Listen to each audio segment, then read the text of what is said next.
Лестница Якова. Научно-популярный документально-анимационный фильм.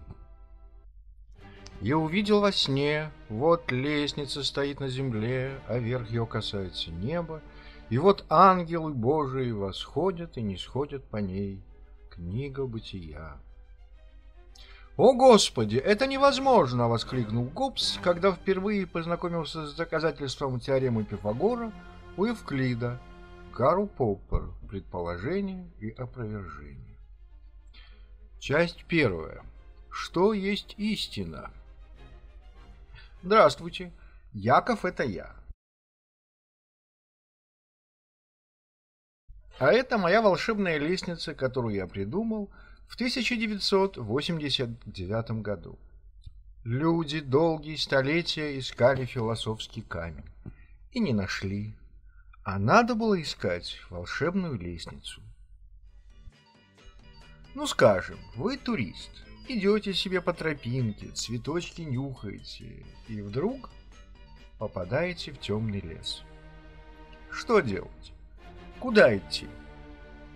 Но у вас с собой есть волшебная лестница, и вы ее раз, и по ней наверх два, и сразу понятно, куда идти. Или другой пример. Вы гуляете в парке.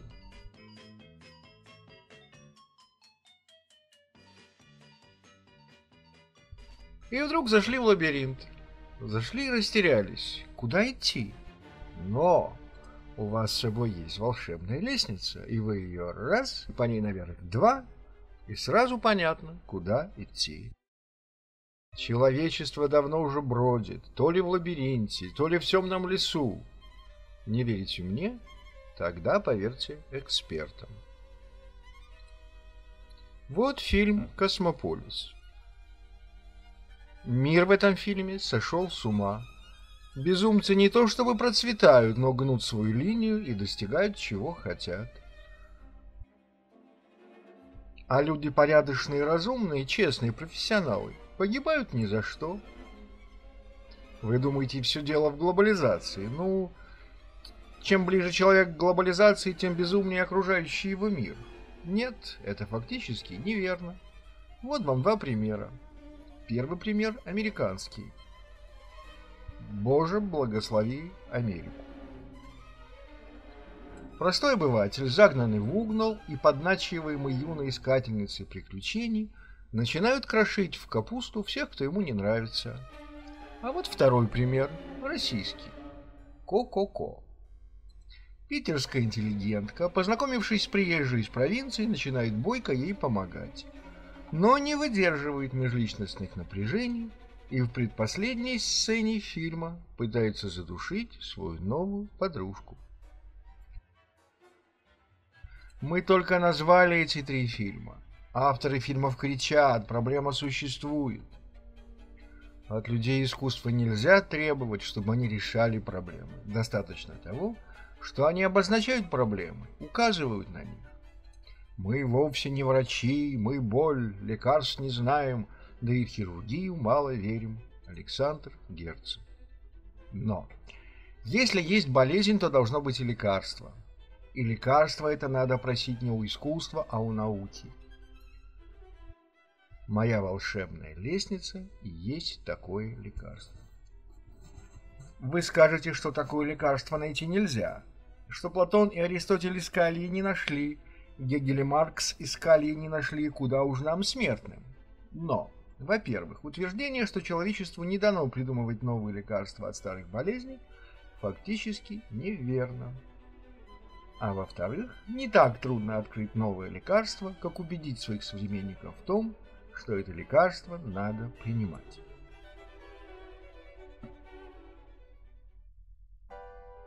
Не верите? Ну вот вам хороший пример. Европа. Год 1846.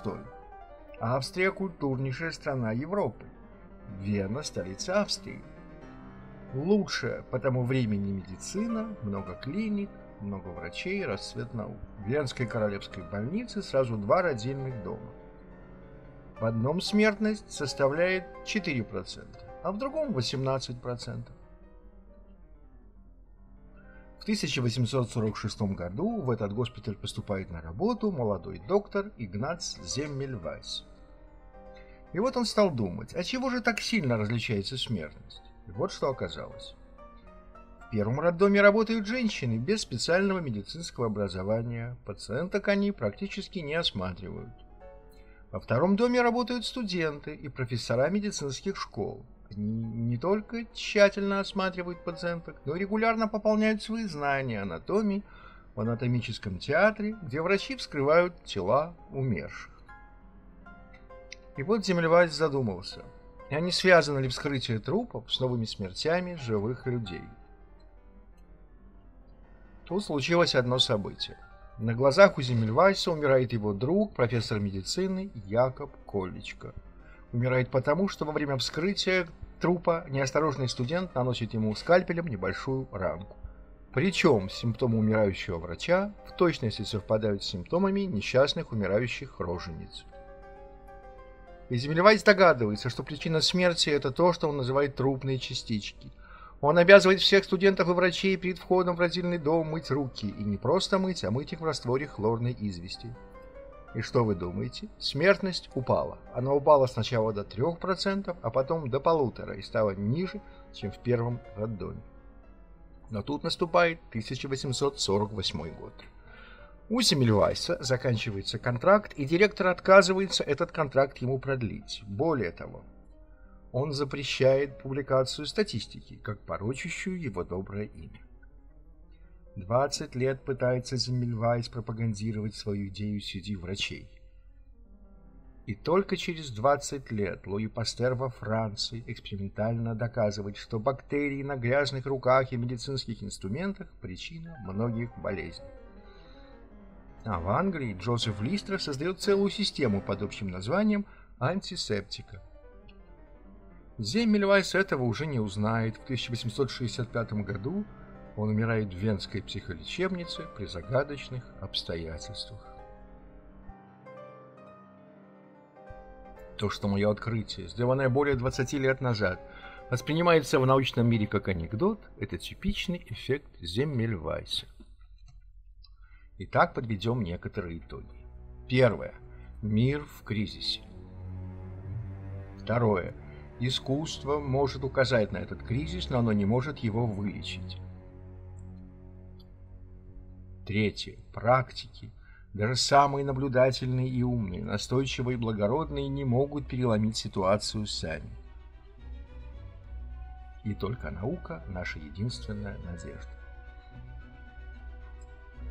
Но беда в том, что науки у человека у нас нет. В ту самую минуту, как вы смотрите это кино, сотни тысяч специалистов по всей Земле изучают личность человека, его потребности и способности, его психику, его бессмертную душу. Но если вы попробуете свести воедино их научные результаты, вы получите бессмысленный хаос. А уж если вы попытаетесь свести воедино языки, на которых они это все излагают, вы получите Вавилонскую башню на новый лад. Первое, что мы с вами должны сделать, это навести в этом хаосе элементарный порядок. Ну, например, такой. Итак, начнем сначала. Вот перед нами проблема. А вокруг нас еще много-много разных проблем. Разделим все эти проблемы на две большие части. В одну часть отнесем проблемы, из которых человека можно исключить, а в другую проблемы, из которых его исключить нельзя. Эти проблемы изучает наука о природе. Эти проблемы должна изучать наука о человеке. Забудем о природе, поговорим о человеке. Все проблемы, связанные с человеком, можно разбить на 4 группы.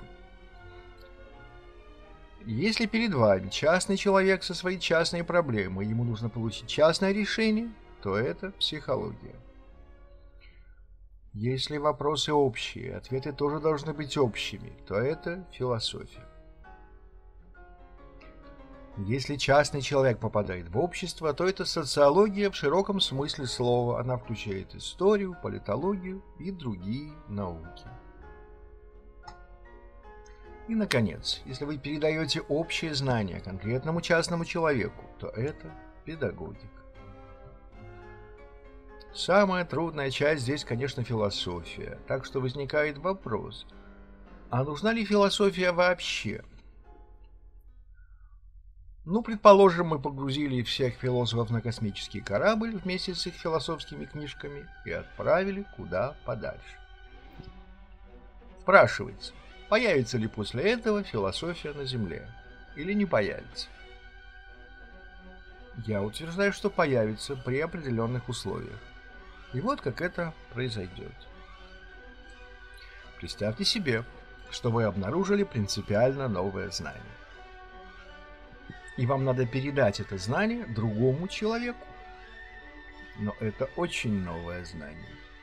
И ваш слушатель инстинктивно ему сопротивляется. Что в этом случае вы станете делать? Первое. Вы наверняка постараетесь сделать ваше знание как можно более ясным. Чтобы сделать ваше знание ясным, вам придется придумать целый ряд правил и процедур, которые называются логика. Ну, предположим, этого недостаточно, и ваш слушатель вам все еще не верит. Тогда, чтобы завоевать его доверие и понимание, вы рассказываете ему, как вы дошли до этого знания, каков ваш путь, каков ваш метод. Этот этап называется методология.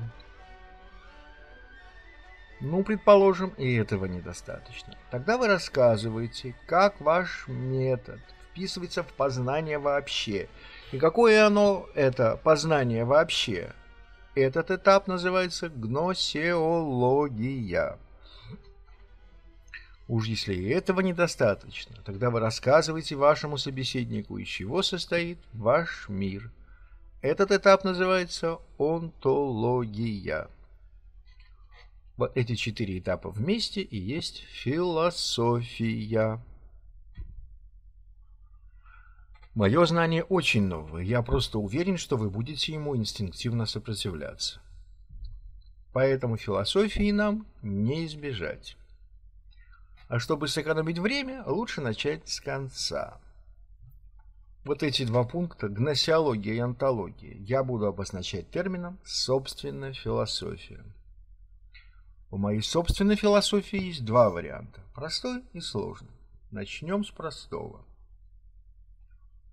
Оказывается, наш мир, взятый как единое целое, состоит из 2 отдельных миров. Мира материальных фактов и мира идеальных конструкций. Эти 2 мира равно реальны и равно первичны. Так ли это? Вопрос обсуждался все 19 столетие, и только в 1890 году математики Кантор и Фреге убедили научное сообщество, что мир устроен именно так. Вы, наверное, полагаете, что диван в соседней комнате более реален, чем неевклидова геометрия. Ну, предположим, вы купили диван, поставили его в соседней комнате, а в этой комнате у вас гости пьют чай, и один гость спрашивает: «Ты диван купил, а чем докажешь?» «Ну, ты загляни в соседнюю комнату», — отвечаете вы. И вот гости по одному заглядывают в соседнюю комнату и говорят: «Да, существует». Неевклидову геометрию тоже открывали разные люди, независимо друг от друга. Немецкий математик Гаусс, русский математик Лобачевский и венгерский математик Бояй. Так что неевклидова геометрия существует так же реально, как ваш новый диван. Вам трудно поверить в неевклидову геометрию, вы от нее далеки. А мне трудно поверить в ваш новый диван, я ведь его никогда не видел. Можно ли сказать, что диван более реален или более первичен? Нет, они равно реальны и равно первичны. Итак, 2 мира. Мир материальных фактов и мир идеальных конструкций. Предположим, нечто существует. Оно не может существовать в 2 мирах сразу. Оно не может существовать еще где-то, помимо этих миров. Как же определить, в каком из 2 миров оно существует? Это совсем просто. Если это нечто привязано к пространству и времени, значит оно существует в мире материальных фактов. И вот если оно существует всегда и везде, то его надо поместить в мир идеальных конструкций. Например, любой человек существует в определенных пространственно-временных границах. Значит, он из мира материальных фактов. А вот Бог существует всегда и везде. Следовательно, он из мира идеальных конструкций. Как же происходит процесс познания в таком мире? Ну, мы-то с вами находимся здесь, среди материальных фактов. И вот мы попали в точку, где нечто вызывает у нас чувство протеста. Мы бы могли справиться с ним практически, без всякого познания, но иногда не получается. И что тогда? Тогда мы запускаем процесс познания. Итак, мы встретили нечто, что вызывает у нас чувство протеста. Это нечто я обозначаю словом «конфликт». Некоторую окрестность конфликта, имеющую к нему прямое отношение, я называю словом «проблема». Попытаемся отобразить проблему в мир идеальных конструкций. Этот образ я называю «модель». Обычно мы исследуем модель и находим в ней некоторый интересный ход. Я называю это теоретическое решение. Теперь отобразим теоретическое решение обратно в проблему и получим практическое решение. Попробуем осуществить это практическое решение в жизни и посмотрим, исчез ли конфликт. Здесь возможны два ответа – да и нет. Если да, конфликт исчерпан, познание завершилось. А если нет, тут начинаются интересные вещи. Мы, набравшись терпения, строим новую модель, исследуем ее, находим новое решение,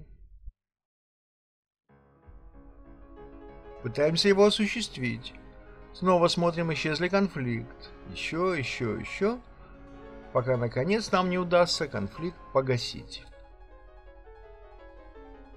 Получается некая спираль, я называю ее спираль познания. В ней по ходу движения может смениться не только модель, не только решение, но даже проблема и даже сама точка конфликта.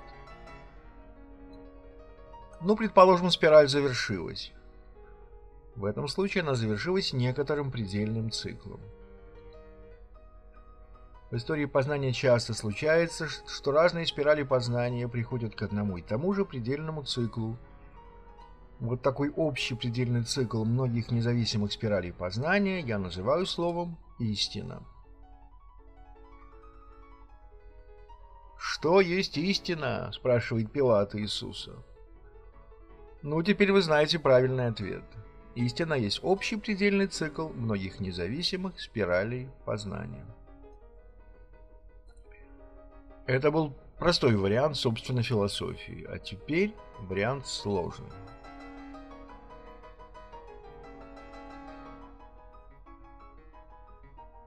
В простом варианте мы утверждали, что познание происходит между миром материальных фактов и миром идеальных конструкций. В сложном варианте мы учтем, что между этими двумя слоями есть еще третий слой – мир символических систем. Что же такое символические системы?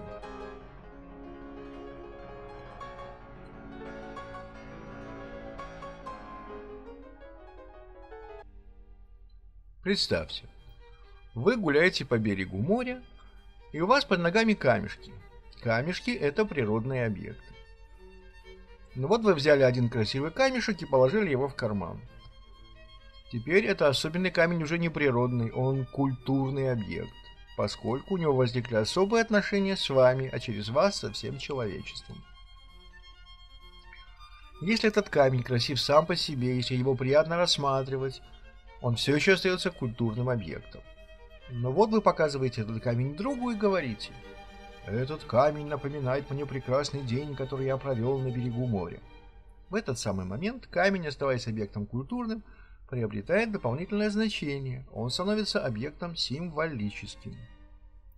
Символический объект – это такой объект, который важен не только сам по себе, но и тем, что указывает на нечто другое. В данном случае на вашу прогулку по берегу моря. На что же могут указывать символические объекты? Во-первых, они могут указывать на материальные факты. Во-вторых, они могут указывать на идеальные конструкции. И в-третьих, они могут указывать на иные символические объекты. В отличие от камня, слово «камень» — это элемент внутри языка. Символические системы, или что то же самое языки, естественные и искусственные, есть та среда, в которой мы конструируем наши модели. Итак, согласно сложному варианту, собственно, философии, цикл «Проблема-модель» проходит внутри мира материальных фактов. Причем модель всегда строится в мире символических систем. Иногда она указывает на идеальную конструкцию, но это не обязательно. Вот проблемы чаще строятся из фактов, не имеющих символического значения. Если же случайно оказалось, что проблема поставлена тоже в символическом виде, и что она тоже указывает на мир идеальных конструкций, то перед нами настоящая математическая проблема.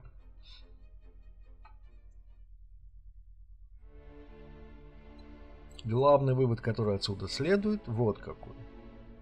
Модели проблемы относятся друг к другу, как ключ к замку. Если вам предлагают готовое знание, в нем непременно должно быть и то, и другое.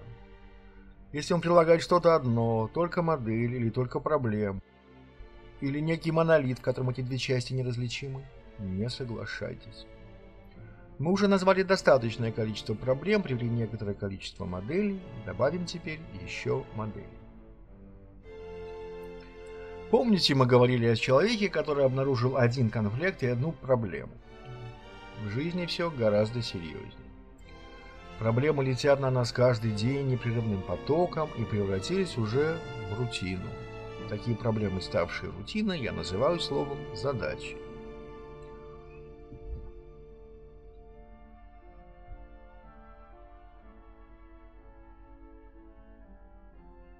Задачу от других задач отличают три свойства. Сложность, сюда отнесем все, что связано со структурой задачи. Модальность, сюда отнесем все, что связано со способом представления информации. И темпоральность. Сюда отнесем требования, связанные со временем. Например, как быстро надо задачу решить. Для каждого из этих свойств у нас есть одна базовая модель. Модель для темпоральности называется разогрев. Модель для модальности называется кодировки. Модель для сложности называется уровни. Представьте себе, что вы придумали мелодию и хотите ее записать. Что вам для этого нужно? Сначала нужно указать инструмент. Например, контрабас. Это задаст модальность. Потом надо задать темп, быстро или медленно. Это задаст темпоральность. Но главное, вам нужно записать, как меняется высота звука. Для этого служат ноты на нотном стане. Вот этот нотный стан применительно к человеческой деятельности и есть уровни. Но вернемся к вопросу, прозвучавшему в самом начале фильма. В чем причина кризиса? Что пробуждает в цивилизованных людях энергию разрушения? Короткий ответ. Непонимание, невзаимодействие, несотрудничество. Но этот ответ слишком короткий. Полный и внятный ответ вы узнаете в следующих сериях нашего фильма.